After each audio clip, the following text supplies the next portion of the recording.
What is going on, everybody? We're taking another look here at the Ginyu Force team, okay? We're ending the slander. The slander stops here, okay? I will not tolerate it anymore. And, you know, I think the Cell Max video is going to come out before this, and people are going to be like, you used items, it's not, and they're going to cry, and they're going to soil their trousers. So we're going in here against the Core, who is a much more difficult fight, and we're not bringing any items. So, let me know. Oh, by the way, Ginyu, I forgot to mention in the last video, has a scouter. That's just another effect that Ginyu has. Stay winning. Now, listen, what I want to do here is this. Now, that probably looks weird why I'm floating them off, but it's because we got this unit in slot 7, so they're going to come back around. And I want, like, this unit with Ginyu and this unit with Ginyu, or and like that unit. You guys know how it works with this team. Okay, we're going to do this. Ginyu should be fine here in slot 1. I'm not too worried about it. He could probably take a bit of damage from a super attack. But, like I said, I'm not too worried about it. This metal cooler doesn't hit, like, incredibly hard. So, yeah, I mean, this is definitely going to hurt, but, you know, it is what it is. Yeah, but, ooh, 440k. That was a lot more than I was expecting. Can we get a super attack off, please? Alright, everyone else on this rotation should be fine unless they get super attacked, but, the tech one... Hopefully the tech unit doesn't get super attacked. If he does, then, I mean, we're just, it's just bad luck. Hopefully, if he is supering again, it's at the end there, and Jason Birder are going to dodge it. I don't think I have full dodge on them. I actually think I have full additional. That's probably a mistake. That unit, you just want them to dodge. So, if you don't have them rainbowed and you're trying to figure out what to give them, definitely give them dodge. We may have to use a Senzu Bean on this next turn, just because, listen, you know, we got unlucky with the super attack placement. Yeah, easy. Cool. What do we want to do here? What do we have? Yeah, we need to use a Senzu Bean because we can't survive. That's fine. Using a Senzu Bean, whatever. You know, again, somebody's going to cry. They're going to say, you're using items. It's a Senzu Bean. Like, it's one. Like, even the Cell Max event allows you to have 2 Senzu Beans. So I think it's fair to be able to have 2 Senzu Beans in any fight and just have that as, like, the standard. Because that's essentially the standard right now for difficult content, is that the devs have said that the Cell Max event is the hardest fight in the game. So if they're going to give us a support memory and 2, like, Senzu Beans in that fight, then I think having a support memory and 2 Senzu Beans in any fight is a good standard for units. Although, listen, the support memories can be a bit unfair because we don't have as many right now, and the teams that have the permanent support memory buffs are just going to look better than the ones that don't, just by default. Assuming it's like a good team. But let's see, what do we want to do here? Probably save some of these STR orbs for Raccoon Golden next turn. But yeah, I don't really see a problem with using it. I get why people use... they don't like using items to, like, evaluate units. I definitely understand the sentiment. I definitely, like, it is very important to say, like, you know, like Blue Kaioken Goku, for instance, people just way overvalued him for years because under the guise of, oh, just use, like, a double Whis and you're fine. You know, you just survive and drop the Spirit Bomb and you win. And it's like, well, not really. Like, outside of that turn, there's a very high chance that you die. Like, who was it? Somebody tried to do a video where they were like, oh, you don't need to use items with Spirit Bomb Goku. And they were trying to, like, stack him up to the end so that he could one-shot some event. And it was, like, a basic event. It was, like, the Legendary Goku event. And they died, like, 100 times in the STR UI Goku phase before they could even get to the Int UI Goku, just because they decided, oh, you could definitely get there with no items. And it was like, ah. And you just kept getting caught in, like, the AGL Blue Goku phase and, like, the... STR UI Goku phase. Like, it just kept catching their blue Goku and they just gave up. There's like, yeah, no, okay, this actually is like, it's not as easy as it sounds. Like, you really do just have to use items to prop this guy up, and even if you do get there, you know, the chances that you survive are not super high. All right, we can heal up a lot here. That's good. We should survive. This Ginyu's debuffed, but yeah, debuffed, and he's at 400k defense. Okay, cool. No items, by the way. But yeah, but using items that, like, temporary support, like, buff your attack and defense, I don't really see those as, like, good metrics for evaluation. Senzu beans, though, it's just kind of like, well, you know, you got on. It helps with things like, okay, you got locked, you got sealed, you got unlucky with your rotations. Like the Senzu bean helps like alleviate those issues. Now, if they ever do start just releasing events where it's like no items, period, like no support memories, no items, then yeah, I'll definitely take that into consideration. But right now, where it's just like, okay, yeah, we can use these Senzu beans, it's like I'm going to use them. I could come in here and farm this and easily get a no item run. You know, all it takes is we get supered on, like, we get slightly better rotations. You know, like that's a big thing. Is I only have 3 attempts right now. I know this sounds like John. Somebody's in there going, "You're making every excuse in the world for why," but it's, if I had infinite attempts on this, you know, like you do during July, I'll definitely come in here and film a bunch of no item runs whenever I can just sit there and go over and over and over. But this probably wouldn't take many attempts. It's literally just a matter of getting like Raccoon and Goldo in slot 1, turn 1, and you're good. So, all right, here we go. We're up against the core. What do we got here? All right, this isn't too bad. He actually sealed, like, if he was going to seal anybody, that was the best choice. We're going to go ahead and transform. We're going to listen to the best, maybe the best active skill OST in the game, maybe.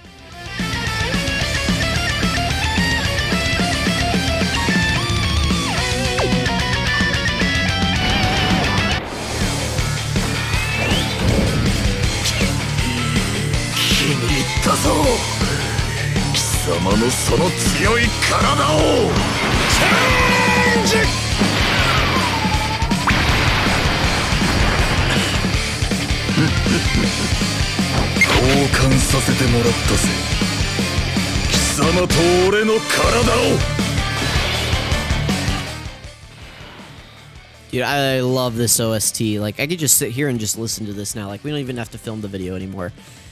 All right, now, here's the issue. Here's, like, the one weakness that we have here.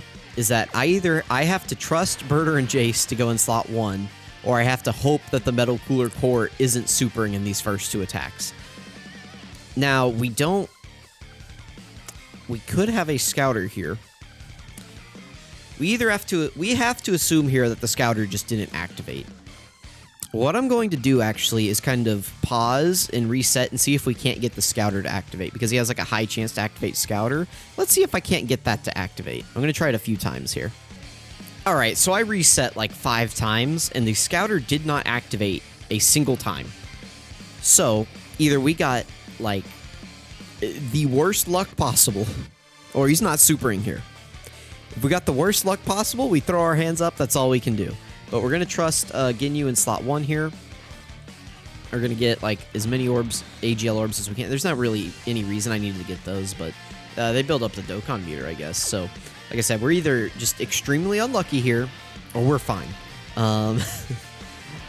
Please tell me the Scouter is active right now. He has a 50% chance to have the Scouter activate. All right, well, we're good now. So hopefully Ginyu can triple super attack. Now you may notice that his attack stat is going down here, but he is still super effective against all types on this first turn. Like, this Ginyu is just designed so beautifully because he's building up crit chance now. Every attack he does up to the first 5 attacks, yep, there's 3. So we have 3 out of 5 built up. He builds up a 10% chance to crit per each attack and a 10% chance to dodge. So right now, we have a 30% chance to crit and a 30% chance to dodge. There it is. You can see it activating, and he's stacking attack now. We're also building up, like, a multiplicative attack and defense buff in his passive.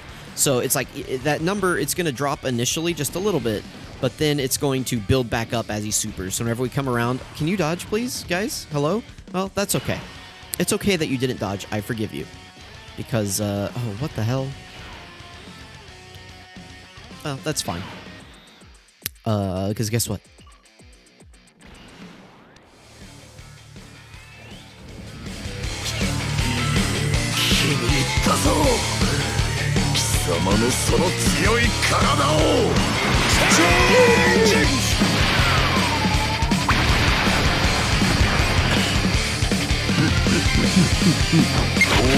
We've made a trade.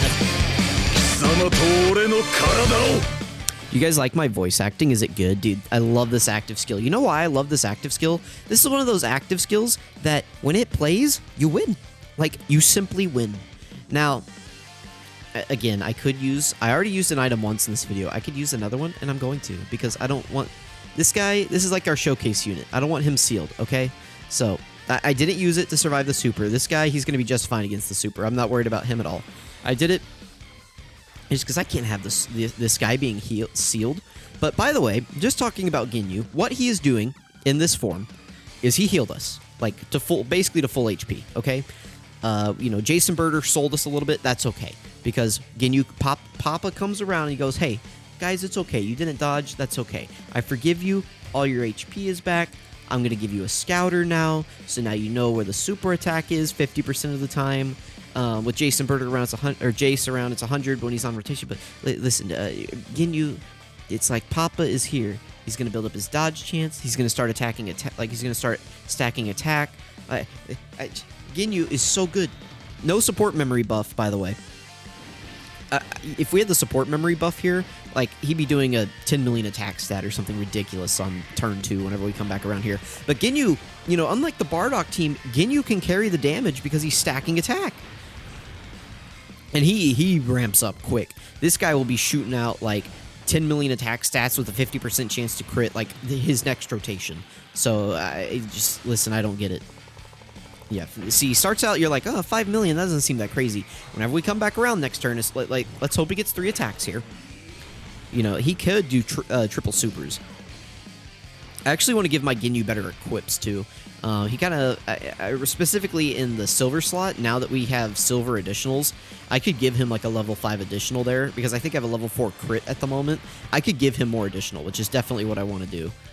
Alright, so we're at a little bit of a low health here. Or is he supering? Doesn't appear like it. Alright, we're going to do this. So I have to, like, lean back behind my microphone so that I can see my phone sometimes, even though it's, like, right on the screen in front of me. I don't know. I don't know. Anyway, so we're going to do this. We're going to try to save those int orbs. We're going to do this for them, yeah, because they don't need to get to 24 key or anything. Then we can heal up just a little bit with this guy. So the friend Ginyu has a 30% chance to dodge in slot 1. There we go. There we go. That's a 30% chance, by the way. All right, yeah, now he's up to 7.7 million. Still stacking attack. This is his 4th attack, I believe.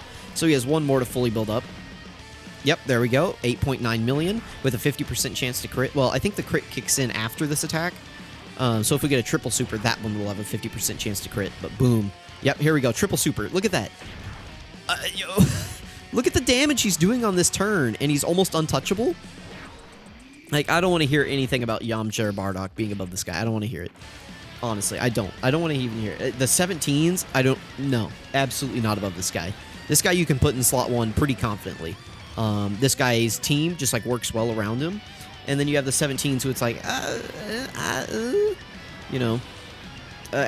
Listen, this guy was done correctly. I don't know why they felt the need to release that... Oh, we're dead here. Well, this is just unlucky. You're dead here with, like, most units in the game. Oof. Here, listen, I'm trying to ride high on you guys. Can you, like, not sell? So, I mean... Again, you scouter didn't activate, okay? We got unlucky. But we saw what we needed to see. We saw Ginyu cooking. He looks infinitely better to me than I've ever seen Bardock look. You know, I haven't used Yamcha yet, like on my own account. Well, I've used him as a friend on JP, but that doesn't count.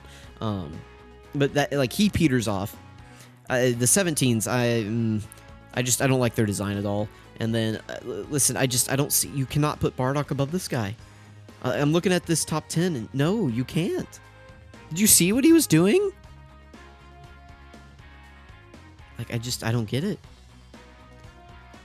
Like, okay, listen, I could probably, maybe you could talk me into, like, Yamcha over this guy, sure, whatever. Like, maybe you could talk me into that. You cannot, no. Bardock should not be above this guy. Absolutely not, no. In no sense, in no world, is Bardock a better unit than this Ginyu. That's my final thoughts here. I'm going to do another video. Listen, we got to get a W in here. If we'd had the support, if we had the support memory, well, if we had the support memory buff up, we might have just killed him. We just got unlucky with rotations there, and we did the 3 dodge didn't come through, you know. Actually, I think they have more. They might have more dodge than that, but sounds like I'm making a lot of excuses, but I'm not. You know, it's just sometimes you get unlucky. You know, it's like, oh, you used items and you still died. Like, well, listen, Yamcha probably dies there too if he doesn't dodge. You know, there's a lot of units that die there, and that's not even like Yamcha dies there. You know, but Yamcha would have been like Ginyu in slot 1. So that he would have been fine there. If I had put Ginyu in slot 3, he would have lived there. Like, he had a 50% chance to dodge. I definitely trust that. But, you know, Gamma 2, if he doesn't dodge, he dies there, and all he has is hidden potential dodge, so he's dead there. Kid Goku most likely dies there, unless you get him, like, 5 rainbow orbs, plus, which you can't get his, like, extra 7% damage reduction if you do that, so I don't... Anyway, let me know what you guys think about Ginyu. I need you to stop the slander now. It ends here. Let me know what you guys think. Thank you for watching. I'll catch you guys in another video.